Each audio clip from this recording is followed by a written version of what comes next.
आज की इतिहास वार्ता में आप सभी का हार्दिक स्वागत है। आज हम बात करेंगे माउंटबेटन योजना और भारत के विभाजन के विषय में, जो भारतीय स्वतंत्रता अधिनियम के द्वारा लागू किया गया था। तो आइए चर्चा की शुरुआत करते हैं। माउंटबेटन ने भारत आने के पश्चात विभिन्न राजनीतिक दलों के नेताओं और प्रतिनिधियों के साथ मुलाकात की थी। मुख्य रूप से लीग और कांग्रेस के जो नेता थे उनके साथ वार्तालाप, विचार विमर्श किया गया।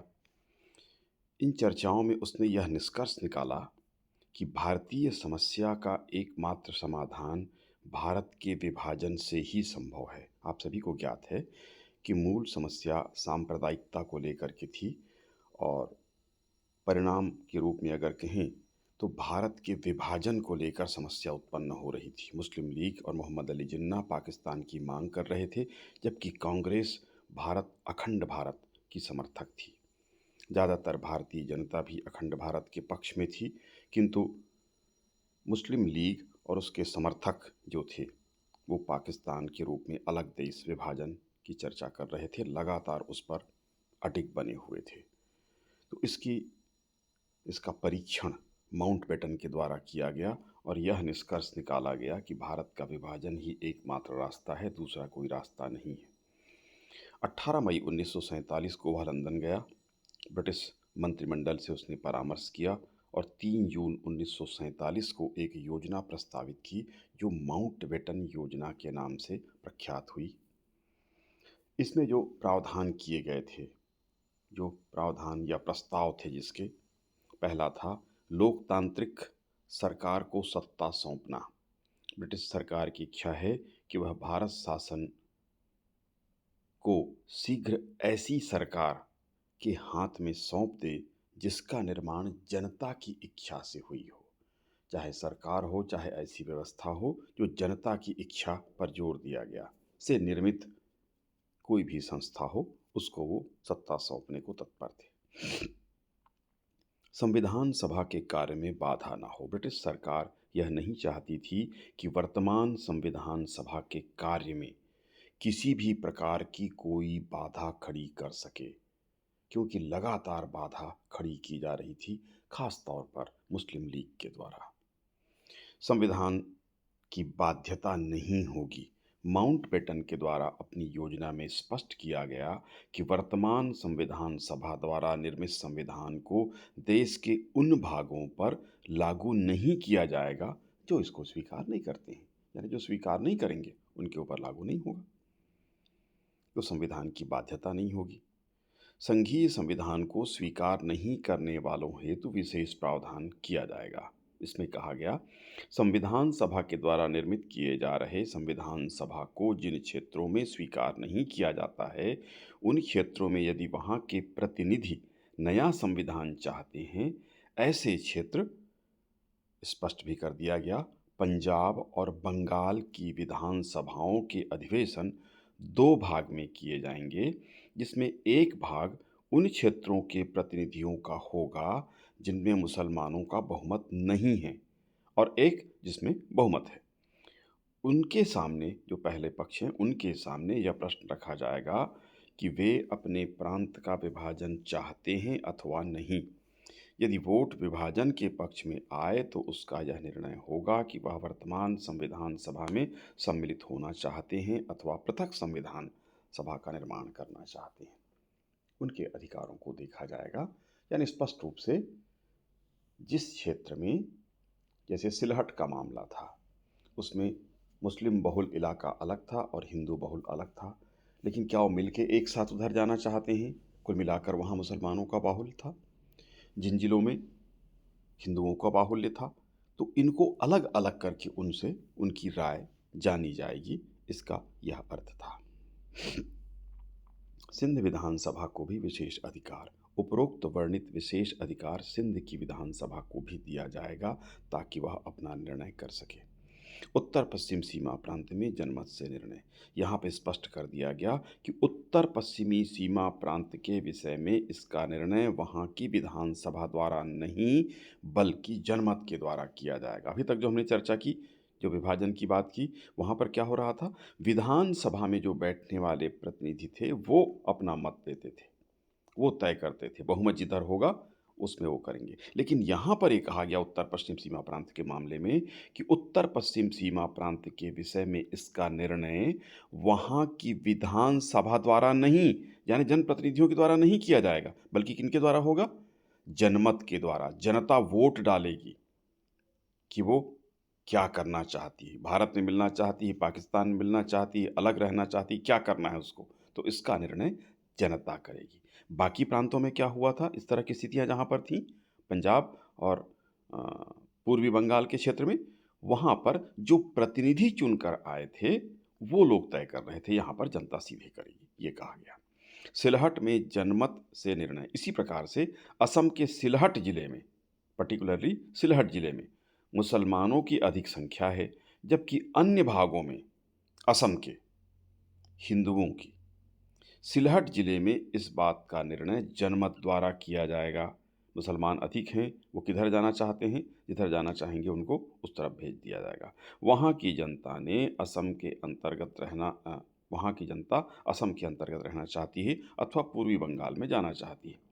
वोटिंग के हिसाब से सिलहट जिले का फैसला होगा। जहाँ हिंदू बहुल थे उनको अपने आप इधर जाने का अवसर दिया गया। कैबिनेट मिशन के अनुसार देशी रियासतों के निर्णय।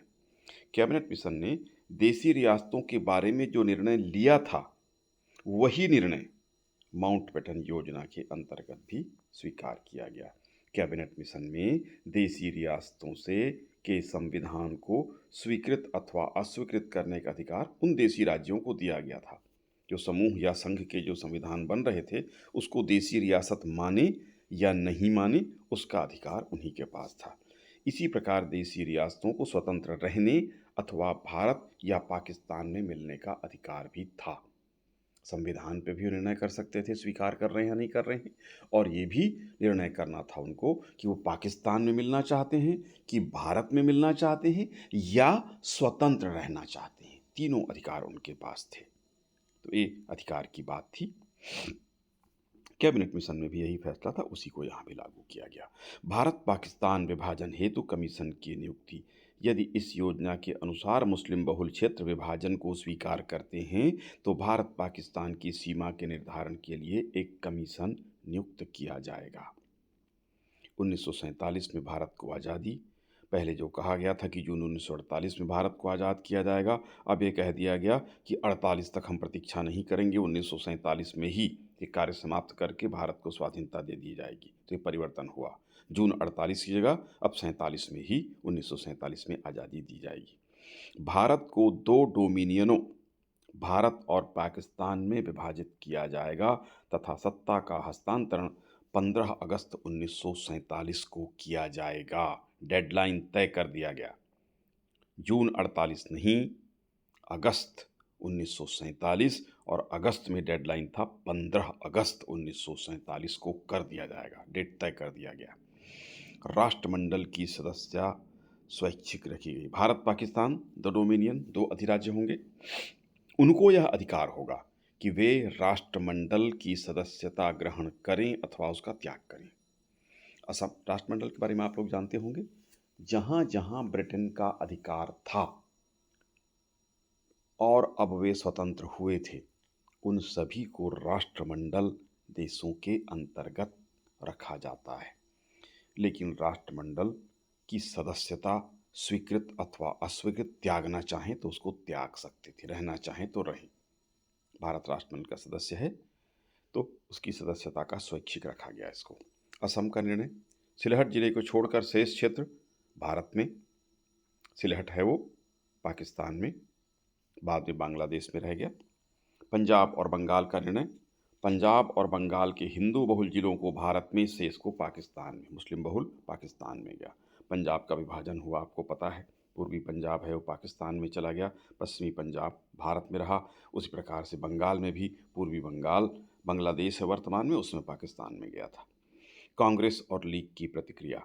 कांग्रेस ने विभाजन को आवश्यक बुराई के रूप में स्वीकार किया था। जिन्ना और मुस्लिम लीग बंगाल और पंजाब के हिंदू बहुल जिलों को देने को तैयार नहीं थे। पूरा का पूरा पंजाब और पूरा का पूरा बंगाल लेना चाहते, लेकिन चर्चिल के द्वारा उसको सूचित किया गया, मोहम्मद अली जिन्ना को, कि यदि वह इस योजना को स्वीकार नहीं करेगा तो पाकिस्तान का विचार ही समाप्त हो जाएगा। इन जिलों के बदले में जिन्ना ने पश्चिमी और पूर्वी पाकिस्तान पूरे जिले को विभाजन उसने स्वीकार कर लिया चर्चिल के संदेश के बाद। लेकिन उसने एक नई मांग रखी, तो बड़ी विचित्र थी, बड़ी हास्यास्पद थी। उसने ये मांगा था कि क्योंकि पूर्वी और पाकिस्तान पंजाब 700 मील से अधिक दूरी पर हैं, तो इनके साथ हमारा संपर्क हो नहीं पाएगा। कैसे जाके उनसे मिलेंगे? हवाई यात्रा करके ही वहाँ जाया जा सकता था। ये बड़ा अस्वाभाविक मेल था। केवल इस्लाम के नाम पर, केवल एक धर्म के नाम पर भारत के अलग-अलग क्षेत्रों में 2 देश एक हो रहे थे, या एक देश पूर्वी और पश्चिमी पाकिस्तान करके। तो उसने क्या माँग की थी कि पूर्व से पश्चिमी पाकिस्तान को जोड़ने के लिए, यानी वर्तमान में बांग्लादेश और वर्तमान में पाकिस्तान को जोड़ने के लिए एक गलियारे की मांग की, कि इस पाकिस्तान से वहाँ तक जाने के लिए भारत के बीच से होकर के एक गलियारा दिया जाए। उसमें ये लोग क्या करेंगे? संपर्क रख सकेंगे। सेना, पुलिस, आवागमन, प्रशासन की व्यवस्था की देखभाल वो कर सकेंगे। इसका उपहास उड़ाया गया। ऐसा मजाक की बात भी थी। वो केवल अपने स्वार्थ पे अंधे थे, केवल अपना हित ही देख रहे थे। एक स्वतंत्र देश के बीच से एक दूसरे देश को गलियारा देना, वो भी इतना लंबा, असंभव बात थी। इसको स्वीकार नहीं किया गया, लेकिन उसने ये मांग की थी, इसलिए इसको स्वीकार नहीं किया गया।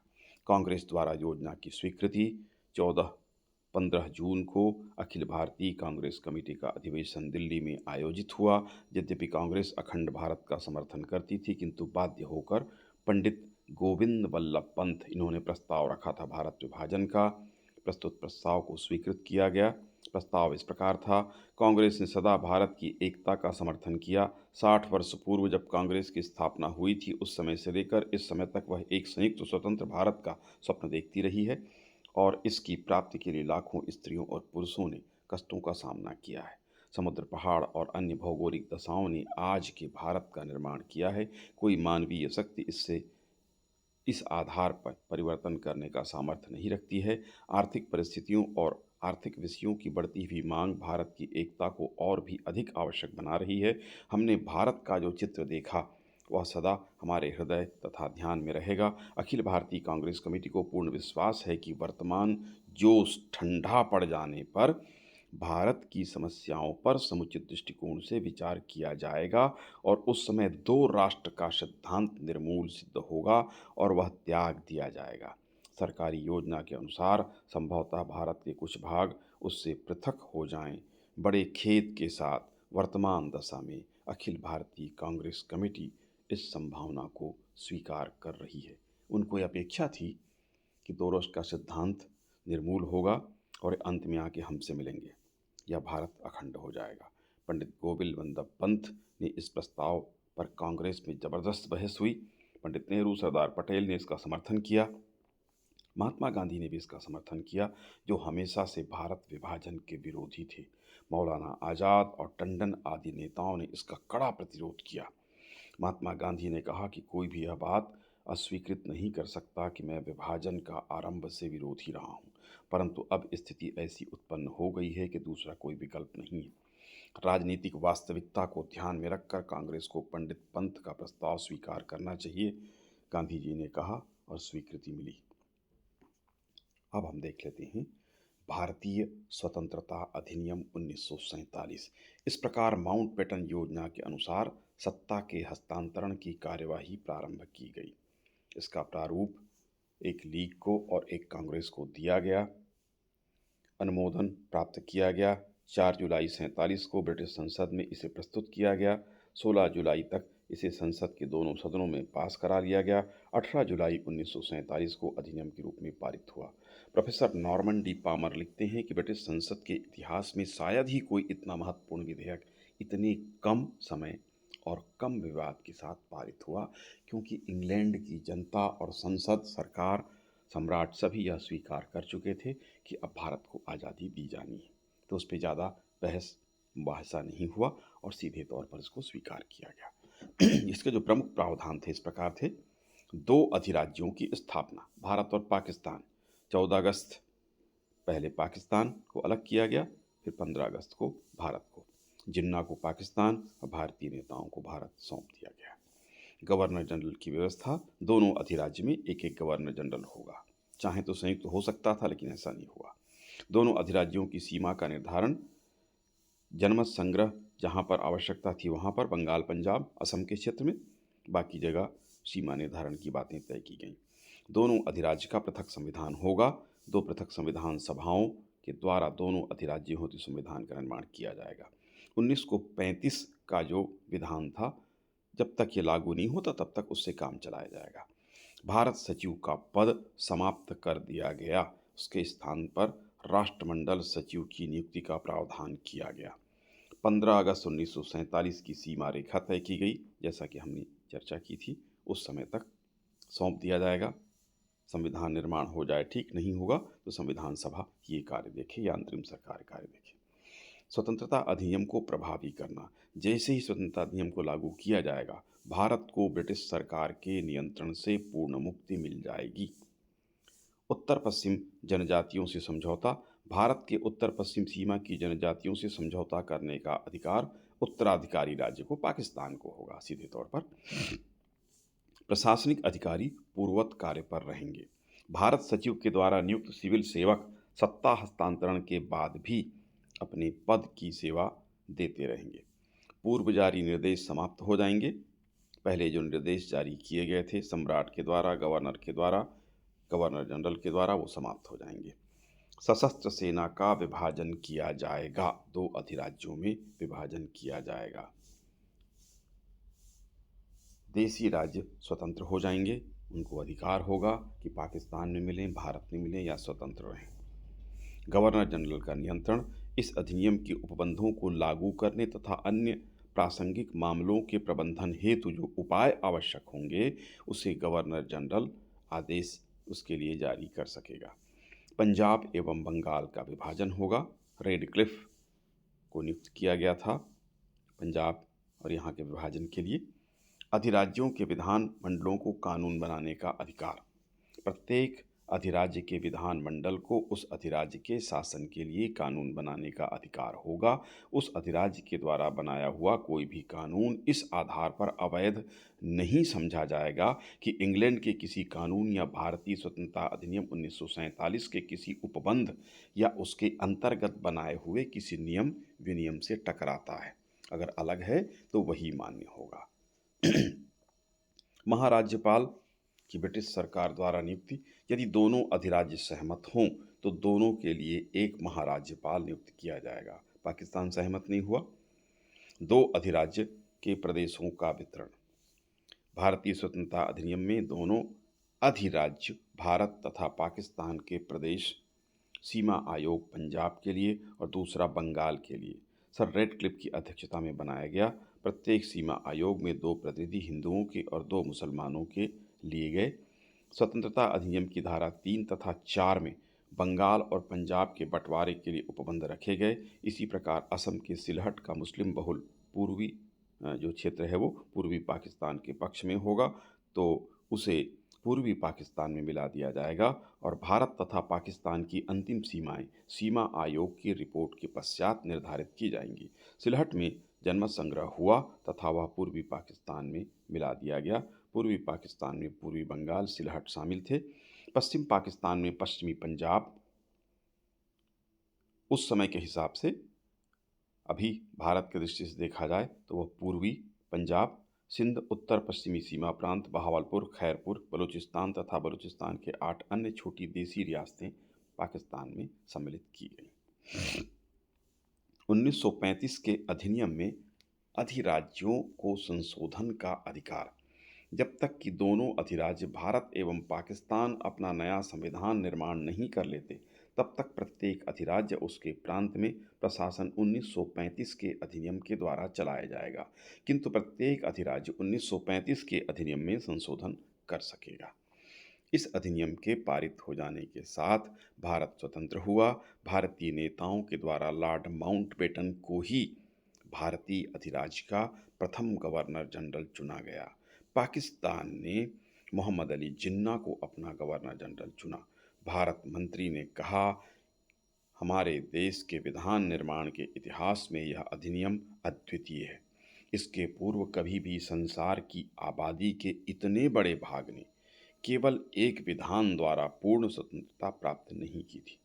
डॉक्टर राजेंद्र प्रसाद ने लिखा था, भारत पर ब्रिटिश प्रभुत्व का काल आज समाप्त होता है और अब से ब्रिटेन के साथ हमारा अपना संबंध सामान्य पारस्परिक सद्भावना और पारस्परिक लाभ के आधार पर होगा। तो इस तरह से माउंटबेटन योजना ने भारत विभाजन को स्वीकार किया। उसके द्वारा लीग और कांग्रेस के नेताओं के साथ बैठकें की गईं।